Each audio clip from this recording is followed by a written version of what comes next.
Welcome to the second season of the Make the Future podcast. I'm your host, Jacques Beauvais, Dean of the Faculty of Engineering at the University of Ottawa. Join us as we have conversations with different thought leaders about current issues facing the engineering industry. Let's explore the future of technology and innovation and how, through creativity and collaboration, we can make the future. They say the future is coming, but that's not true. The future is already here. And it's relentless. It's not going to wait for you to catch up. How will we live in this future? How will we make sense of it? To define our course, we need a new perspective. One that engages our curiosity, that activates our imagination, one that defies the conventional. To own the future, we need to do more than just see it. We need to make it. And today I'm joined once again by our guest host, Jamie Petten, who's the President and Executive Director of the Canada North Business Association.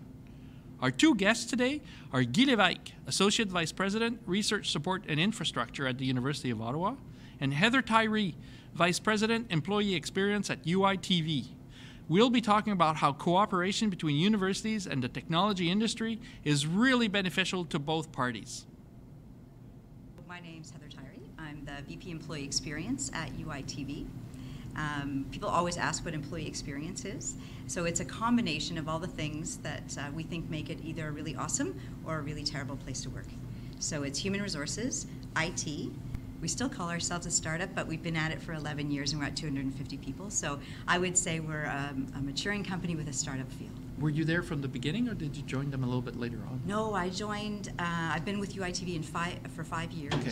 And when I joined, though, there were 65 employees. Wow, that's... So there's been some good growth over the last few years. Guy, can you tell us a little bit about yourself? Sure. I'm Guy Lévesque. I'm the Associate Vice President, Research Support and Infrastructure. So I have an interesting portfolio of responsibilities at the university. But the most interesting portfolio responsibility is managing the uOttawa Kanata North Strategic Initiative. And so I've been at it for just over a year in my role. And when I arrived at the university, I was given this vision, and I was said, time to execute and make it happen and make it a reality. And so over the last year, I've seen tremendous engagement and tremendous buy-in and support from the Kanata North community and from the University of Ottawa, key colleagues who will be called to play a key role to make this happen. And so beyond that, I'm also responsible for everything that's related to innovation support, which is industry partnerships and engagement and commercialization. So those two are a big going concern for me. So you've had a lot of growth at UI. How hard is it to recruit the best people? It is probably an understatement right now to say that there's a war for talent in Canada. And it's challenging because a lot of the companies have people with similar skill sets, and what we don't want to be doing is stealing from each other, right? Because that perpetuates the problem.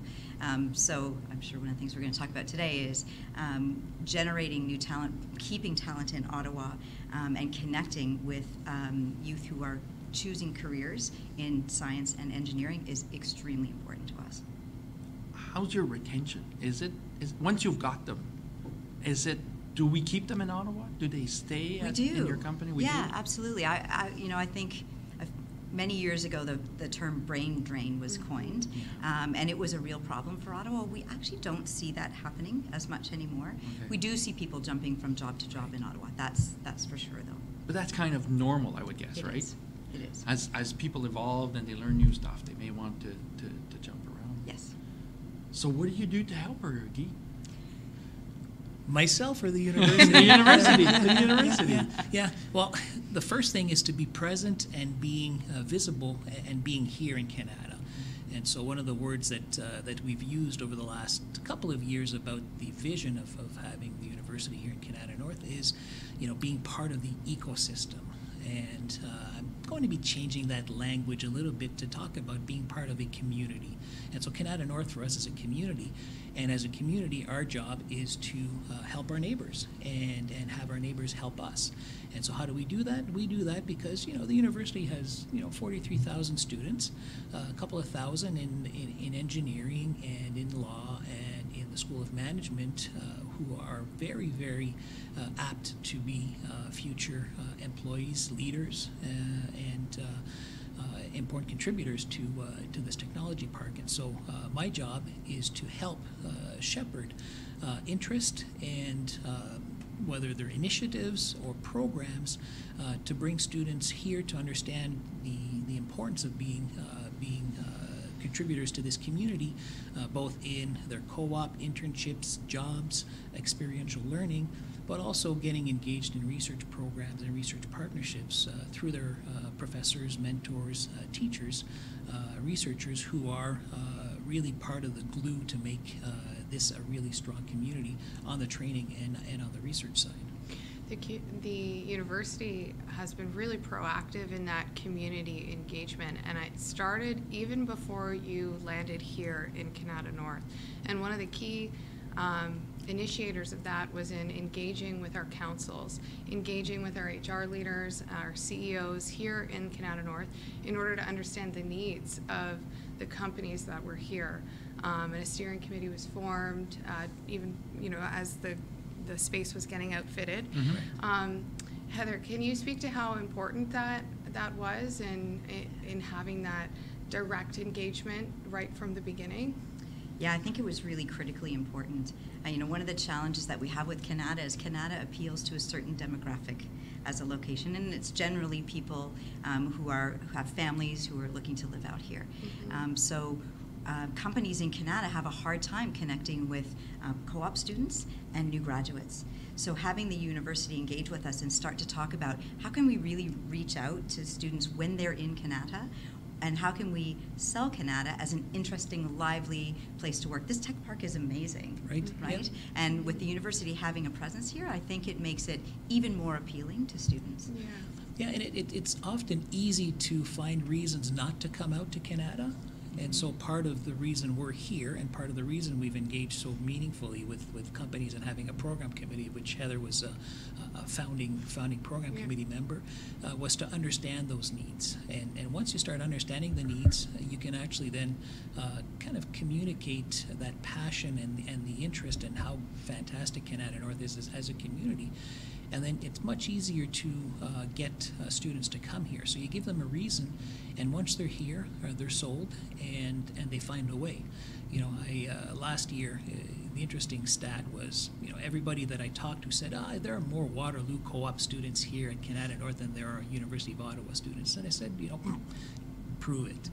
So we got numbers, and in fact, we found out that we had close to 300 students come here every year in a co-op term, which was more than any other university in the country, Waterloo, Carleton, whatever. Mm-hmm. And now I've kind of challenged the co-op team to say, let's grow that by 25 or 30% this year, and let's keep going, because those 275 are ambassadors, and so we've used many of them to talk about testimonials and what it meant for them to come to Kanata North as a first-term co-op or as a late-term co-op who have very different needs and kind of very different aspirations. At first, it's doing something cool, meaningful, that may have some real-world applicability, and then the late-term co-ops are like, well, I'm starting to think about career, and so this is a great place to work. So, that mix is understanding what kind of a treasure there is right here, and then once you make the commitment to come to Kanata, you have a really great path as a student and as a future leader. Another really influential group in terms of ambassadors are the alumni as well, and I think a part of that fact-finding mission, in coming here into Kanata North, we uncovered that the University of Ottawa has a very significant concentration of alumni here in Kanata North as well. Do you know how big it is? It's close to 4,000 or 5,000. 5,000 alumni right here. That's amazing. Right here in Kanata North.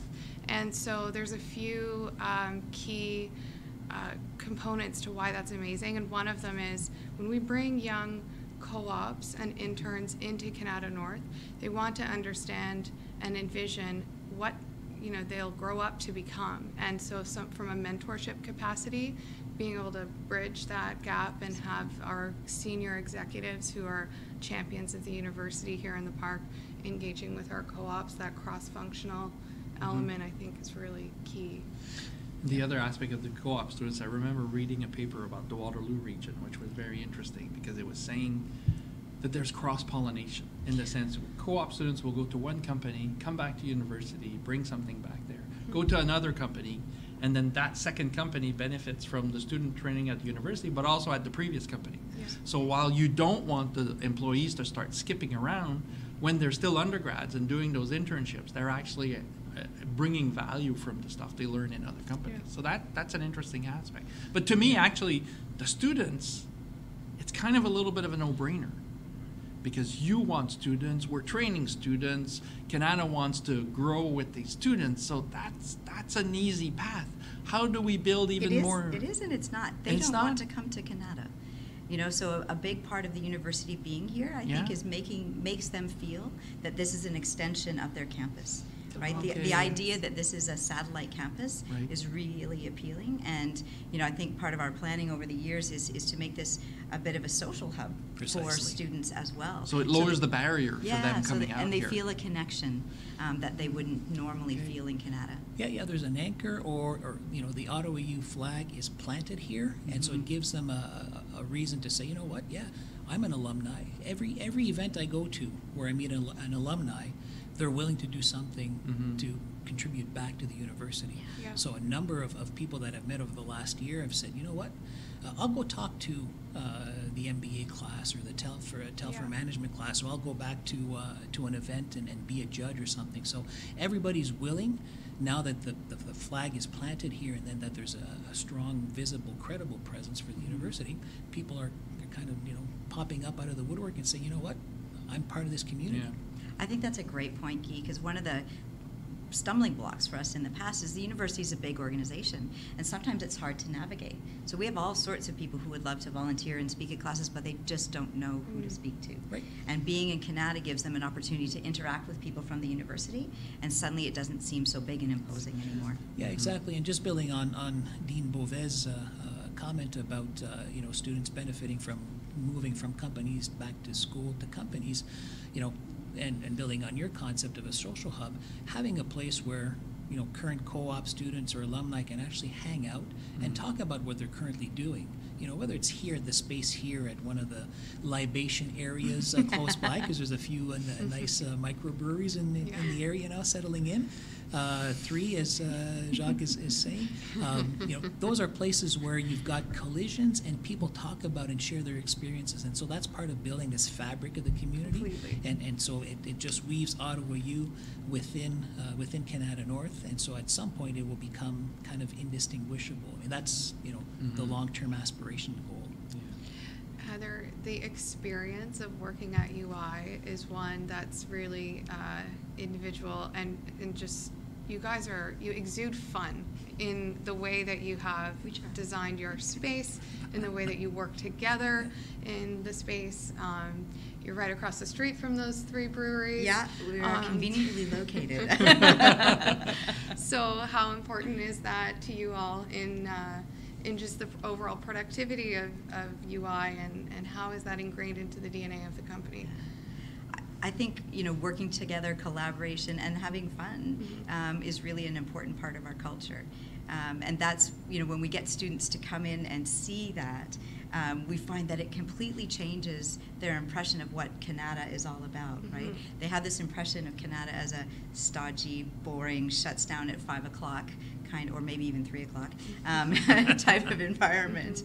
And when we get them into the space and when we get them into the community, I think they walk away feeling very different. And so we're thrilled that people experience our culture in the way that you just described. I mean, we make it a fun place to work for ourselves, so it's nice that everybody else feels that too. But it also has a lot of meaning and relevance, because the work that the students are doing, sometimes they get to see, weeks later into a real-world application, so they can actually point to their friends and say, listen, I worked on this new digital platform that you're now seeing that's been launched by particular company or Yeah. media company. Yeah. So that's really key. And that was a very telling thing to me that I saw in my very first week at UI, actually.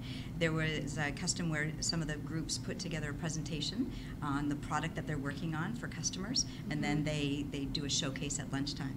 And I walked into my first one, and there was somebody presenting and a bunch of people standing beside them. And I said, that guy presenting is amazing. Who is he? And they said, that's Omar. He's the co-op student. Right. And I thought, Yeah. how awesome, Yeah. right? Yeah, This- absolutely, yeah. He's getting a chance to really showcase what his team is working on, and his team is literally and figuratively standing behind him Yeah. to support him doing that presentation. And that's the kind of environment we want, Right, right? Is yeah. one where everyone is contributing. Well, and it's an environment as well where you're really engaging in impactful work and work that's inspiring to young people and people who are, developing in their careers as well. We were recently taking a minister through a tour of UI, and we sat down for our own demo, and I was blown away with the fact that you're delivering services to Twitch, which is located in San Francisco, Silicon Valley. The services that are available to that company within their own backyard, you would imagine, you're a competitive Sure. leader in that way, right? So I think that there's a certain impact that you have that would also attract students to the type of work that you're doing, Right. and that's really exciting as well. Yeah, it's actually some of our proudest moments that we are able to, this little company from Ottawa Yeah. is able to compete on a world stage that way. The kind of sad part for us is we actually don't really have any Canadian customers at this Yes. point, right? Yeah. So we're hoping that we can grow that, but it's interesting that our appeal is international and not so much in Canada. I mean, one of our company's mottos is that we're very focused on art and science. We actually have T-shirts with art and science Okay. written on them, and so we do search for people who are very creative in everything that they do and are interested in creating things that are not only functional but beautiful at the same time, right? Part of our company's mantra is that we want to make the experience of using technology a pleasant one, right? And so our mission is to help our customers own the glass. So every device that they pick up is easy and simple to use and interact with. And that means that we're looking for people who have an appreciation of what the user experience is and also want to make it something that's not just commonplace, right? That really stands out as being beautiful and different. How do you help Heather find those unicorns and those people from the university perspective? How do we make that connection? Because they are few and far between, and we want to help Canada North to be able to recruit those people. Right, and so I'll key in on the comment you made about the more technology-focused people or individuals, and then the more creative people. Very simply, our job at the university is for me to work with all the faculties to develop that holistic approach, or I guess that broad or breadth of experience and skills that our students need to have, that they're not just focused on the coding, or not just focused on the software, not just focused on putting devices together, but that they really understand that they're working in an environment that is a highly dynamic, highly fluid, where the circumstances changes sometimes on a daily basis, because you have micro enterprises that have half a dozen people to the big multinationals here, and so you have a breadth of experience. And in Canada North, UITV may be looking for a different complement of skills to work in that environment, as opposed to a more traditional, technology-focused team that's embedded within a large organization like a Mitel or a Nokia or a Ciena. But more and more, what we're hearing is that the individuals and the students that we're training have to come in with a much broader diversity of skills and competencies. And so how do we do that? We have to do that by adapting and evolving our programming and our curriculum. And so beyond just the regular program, it's what other opportunities are we giving students to work in competitions, work in teams, work in environments like maker spaces where the there's a collision of ideas and of personalities and of schools of thought, so that they can actually think that, you know what, working in teams is part of my success as a future leader. And so that's kind of what we always hear is that, yeah, we need lots of people, but we need unicorns. You know, unicorns at UI and uOttawa. I mean, the U is kind of the glue between all three. But it is about recognizing, you know, you talked about having conversations with the program committee and understanding the needs early on. Before we actually kind of design and develop the programming here.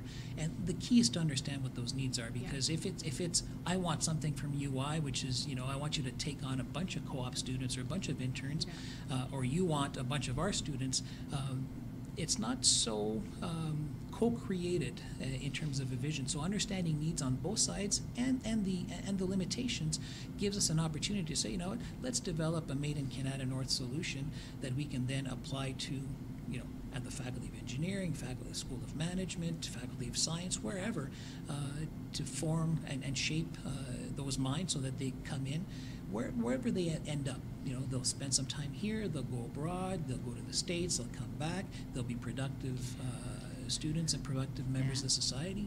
One of the things we really appreciate actually about uOttawa is the focus on design and the integration actually between arts and engineering, and things like Arts Innovation Week. Another big one is Design Day.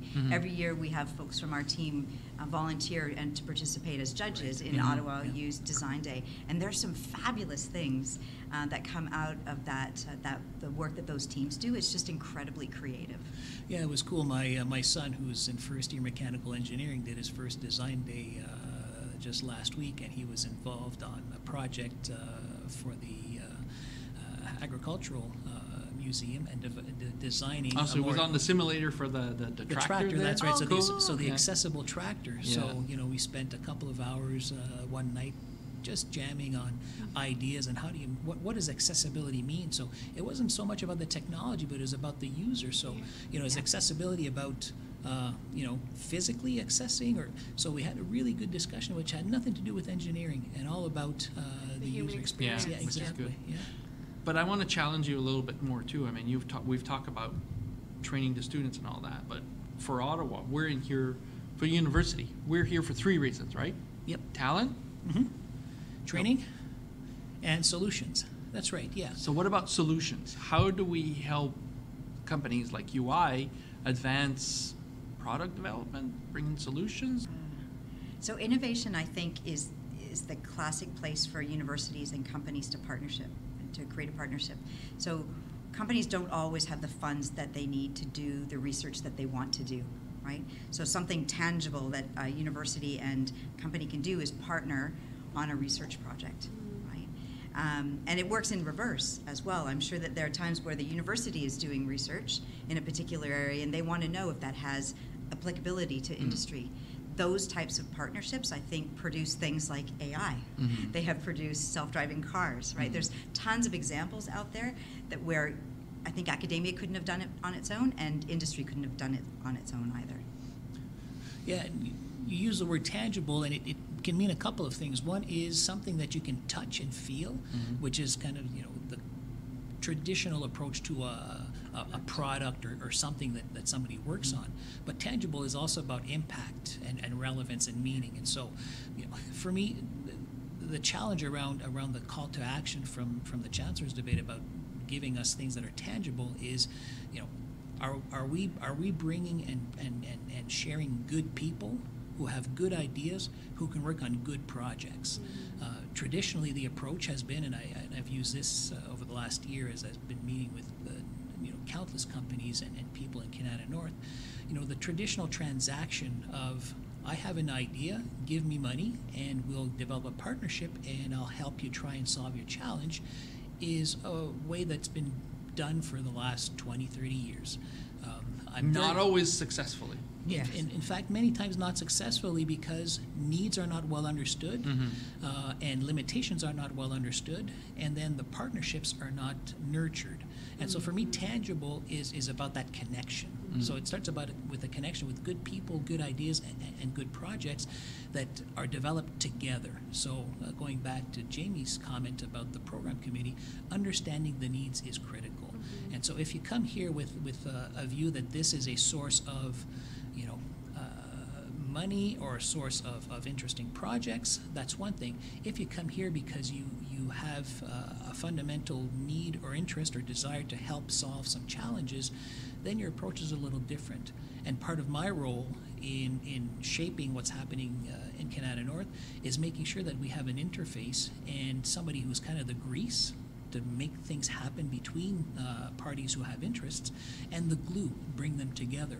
And so when you start from a position of, I want to listen to what some of the challenges and some of the needs that you have, then you can actually have a different conversation than if you've come in with a preconceived idea.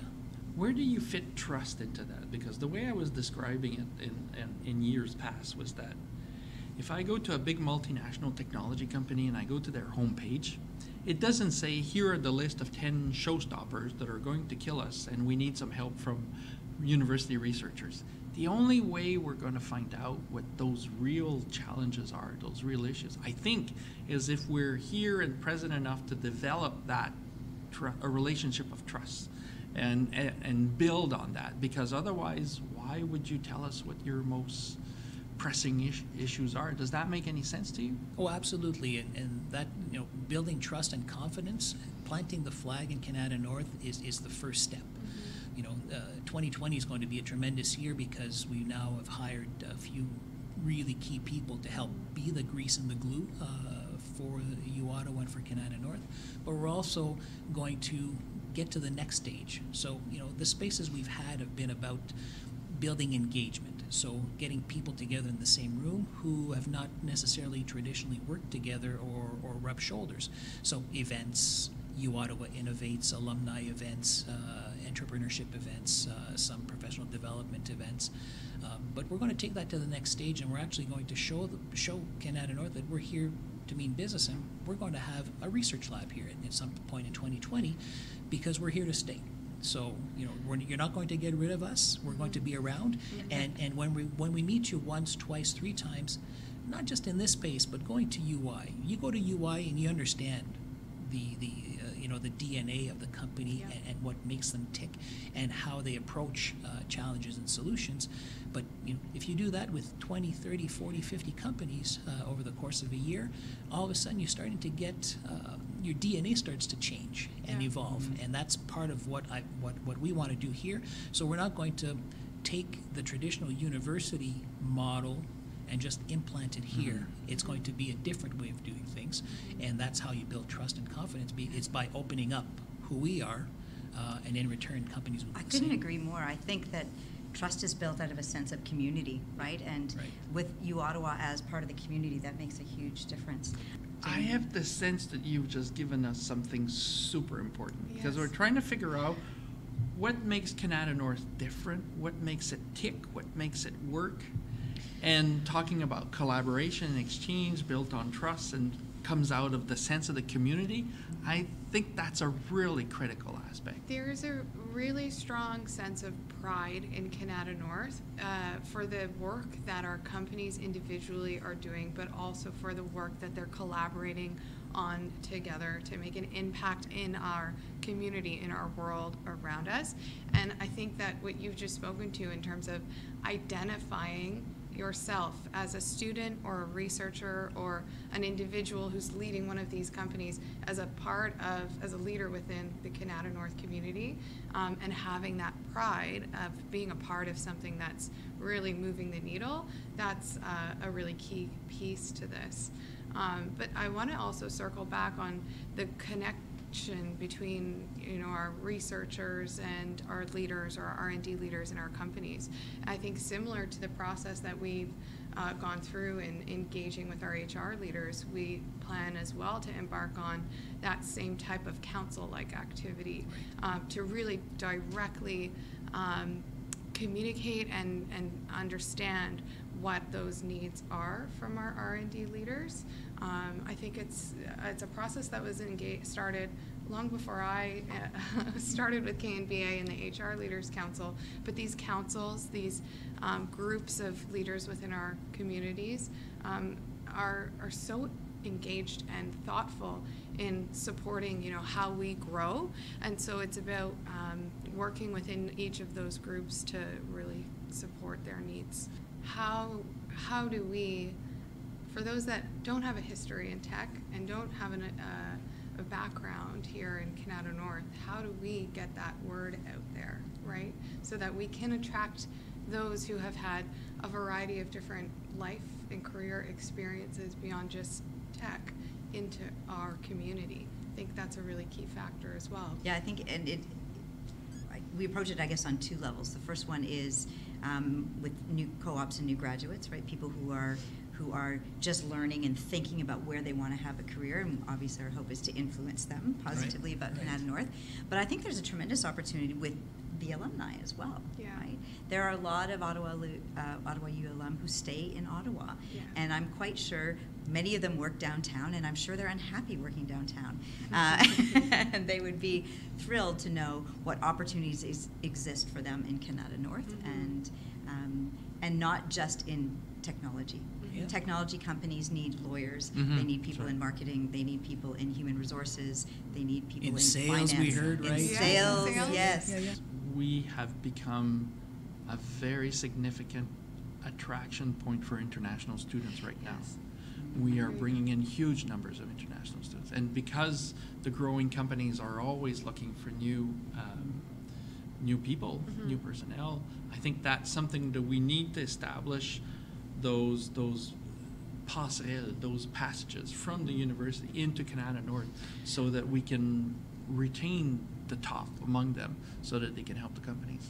I'm going to flip that as well. You also enable students to have an incredible amount of international experience, and that's a huge value add to our companies here in Kanata North, because if students are out on an exchange for a year in another country, working on really interesting work and coming back here to Ottawa to finish their degrees, what amazing value does that bring then to our diverse ecosystem here in Kanata North, that global perspective that they can bring back even before hitting the ground running in their first roles out of university. If you're looking for dynamic, diverse companies, they are all located in this tech park, really. Yeah. There's a few businesses downtown, but if you really want to be someone who works in a thriving industry, then you want to come to Kanata. And the tremendous tech talent and concentration here, so. That's right. Yeah.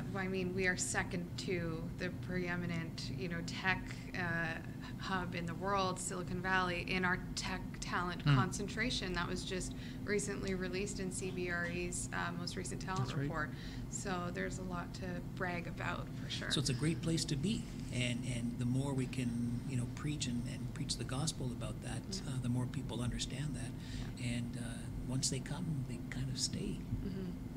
Heather and Guy, I really want to thank you for the conversation today. I think we've dug into a little bit further into understanding why we're so proud of the Tech Park in Kanata North, why we're proud of the collaboration, and how we're going to move forward. So thank you very much, Heather and Guy. And thank you, Jamie, for being here with us again today. Happy to be here. All right. I want to thank you all for tuning in on this episode of the Make the Future podcast. I hope you enjoyed the conversation and that you learned as much as I did. Don't forget to follow or subscribe to the podcast to make sure you don't miss the next episode. I would also like to really thank our guests and the podcast production team: Carl Borns, Valérie Sanson, Karen Massé, and Francis Bertrand Lafrenière. And I really hope you can join us next time.